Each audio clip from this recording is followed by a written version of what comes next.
દારૂ જ દારૂ જોઈ લો. હિંમતનગરનો ફરી એકવાર બીજો વિડીયો વાયરલ થયો છે, જેમાં ટ્યુશન ક્લાસીસ નીચે દારૂ વેચાતો હોવાનો ખુલાસો કર્યો છે. રસ્તા પર અજાણ્યા માણસે બોટલો ફોડી. હિંમતનગરમાં ખુલ્લેઆમ દારૂ ચાલે છે. જોઈ લો, આ ખુલ્લેઆમ દારૂ.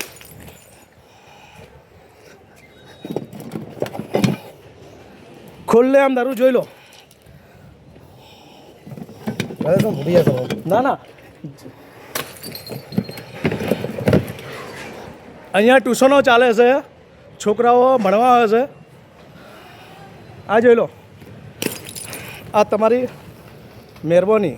આ પહેલા પણ એક વિડીયો વાયરલ થયો હતો, જેમાં કોઈ અજાણ્યા વ્યક્તિએ દારૂની બોટલો રસ્તા પર મૂકી દીધી હતી. આ મામલે હાલ પોલીસ તપાસ કરી રહી છે કે અજાણ્યો વ્યક્તિ કોણ છે.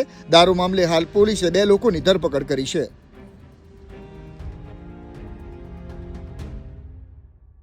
ઘરની વીજળી સ્વયં બનાવવા આજે સેસોલારનો સંપર્ક કરો.